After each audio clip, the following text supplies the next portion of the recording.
We think we know the story. An iceberg, an unsinkable ship, a definitive tragedy. But buried under 12,000 feet of crushing water are questions that have never been answered. Was it a curse, an insurance scam, or a hidden fire that started before the ship even left the dock? But for over a century, the official narrative has been challenged. Why did the captain ignore 6 ice warnings? Why were critical tools missing? And why does evidence suggest the ship might have been doomed before it even left Southampton? The ocean floor holds more than just steel. It holds secrets. These are the top 10 unsolved mysteries of the Titanic. Coming in at number 10, the key to disaster. It seems impossible that a ship worth millions would fail because of a simple pair of binoculars. But that is exactly what happened. The ship's lookouts, Frederick Fleet and Reginald Lee, were forced to rely on their naked eyes in the pitch-black night. Why? Because the binoculars were locked in a crow's nest locker. The second officer, David Blair, was removed from the crew roster at the very last minute before departure. In his rush to leave the ship, he accidentally kept the key to that locker in his pocket.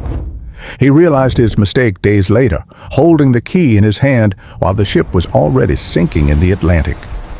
If the lookouts had those glasses, they could have spotted the iceberg seconds earlier, enough time to turn the ship and save everyone. Number 9 suggests the ship was burning from the inside out. For decades, it was believed everything was fine until the collision.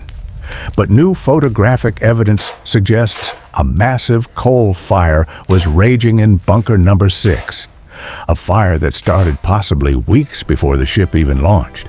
Experts believe this fire reached temperatures of over 1,000 degrees Celsius, turning the steel hull brittle and weak. By a cruel twist of fate, the iceberg struck the ship exactly at the spot where the fire had weakened the metal armor. Had that fire not been burning, the steel might have bent rather than tore, and the Titanic might have survived the blow. Was this negligence or a cover-up to avoid delaying the maiden voyage? At number 8, we look at the lights on the horizon. As the Titanic fired distress rockets, survivors in the lifeboats saw another ship in the distance. I see a light. They rowed toward it, but the ship turned away and vanished into the fog. History blames the SS Californian and its captain for sleeping through the radio calls. But newer theories suggest a darker player, a Norwegian seal hunting vessel called the Samson. The Samson was operating illegally in those waters. If they saw the distress rockets, they likely thought it was the Coast Guard coming to arrest them, so they cut their lights and fled, leaving 1,500 people to die in the freezing water. A ghost ship that chose profit over human life. Number 7 is perhaps the most chilling of all, the Premonition. 14 years before the Titanic ever sailed, an American author named Morgan Robertson wrote a novel titled Futility. In his book, he described a massive ocean liner, the largest ever built, labeled unsinkable. He named this ship the Titan. The similarities are terrifying. Both ships were British-owned. Both were around 800 feet long. Both had a shortage of lifeboats. And both ships hit an iceberg in the North Atlantic on a cold April night, sinking with a massive loss of life. Was Robertson just a lucky guesser? Or did he tap into a vision of the future, predicting the tragedy over a decade before the keel was even laid? At number 6, we follow the money. The Titanic was owned by the International Mercantile Marine, a trust controlled by the most powerful banker in the world, J.P. Morgan. Morgan was scheduled to be on the maiden voyage. He had a private suite booked with his own promenade deck.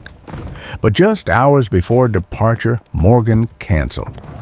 He claimed he was ill, yet he was seen days later in France looking perfectly healthy. Even stranger, he ordered his valuable bronze statues to be removed from the ship, but he left his business rivals, like John Jacob Astor and Benjamin Guggenheim, on board. They all died. Morgan survived. Did he know the ship was doomed, or was this a ruthless consolidation of power? Number 5 takes us from the boardroom to the supernatural, the legend of the unlucky mummy. The story goes that the British Museum was shipping the sarcophagus of a priestess of Amen-Ra to New York. This artifact had a history of causing death and madness to anyone who owned it. Survivors claimed that on the night of the sinking, the captain was told about the cursed cargo.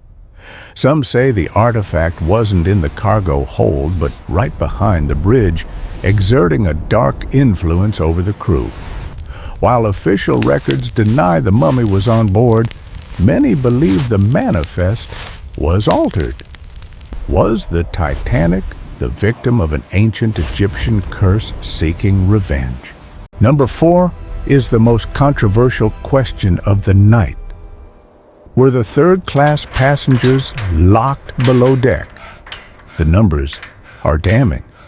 62% of first class survived. Only 25% of third class made it out. Official inquiries claimed the gates were only kept shut to meet immigration laws, not to trap people. But survivor testimonies paint a brutal picture of armed stewards guarding the exits, keeping the poor confined while the lifeboats up top were launched half empty. Were they forgotten in the chaos? Or were they sacrificed to ensure there was enough room in the boats for the wealthy? Number 3 takes us into the vault. What exactly went down with the ship? The official cargo manifest is strange enough on its own. It lists 76 cases of dragon's blood, 3,000 bags of mail, and enormous wheels of cheese. But rumors have persisted for a century that the manifest was a lie.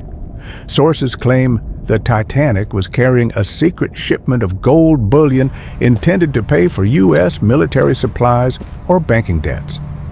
Treasure hunters estimate the value today would be over $300 million. Why has no one found it? Some say it was recovered secretly during the Cold War. Others believe it is still there, locked in the purser's safe, waiting in the crushing dark. At number 2, the suicide run. Why was the ship moving at nearly top speed? Captain Edward Smith was the most experienced sailor on the Atlantic. He had received 6 distinct ice warnings that day.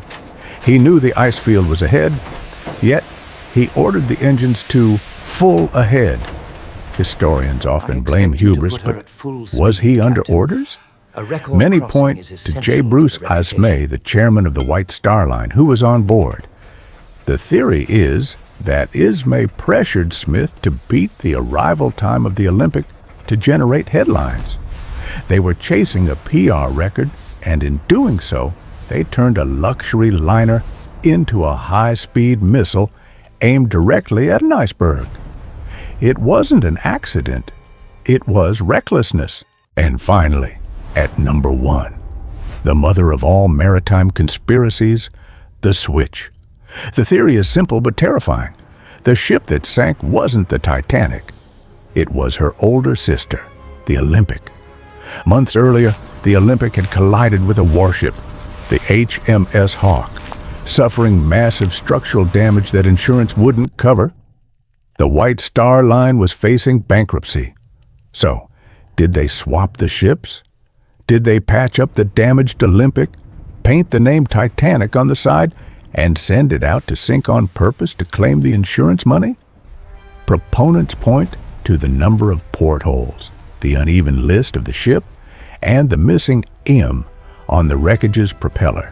If true, it means the real Titanic sailed for another 20 years under the name Olympic, while the damaged sister was sent to a watery grave, murdering 1,500 people for an insurance payout. History is written by the survivors, But the truth is often lost with the dead. Whether it was a curse, a fire, a scam, or simple human error, the Titanic remains the world's greatest mystery. Which theory do you believe? Did they switch the ships? Was it the coal fire?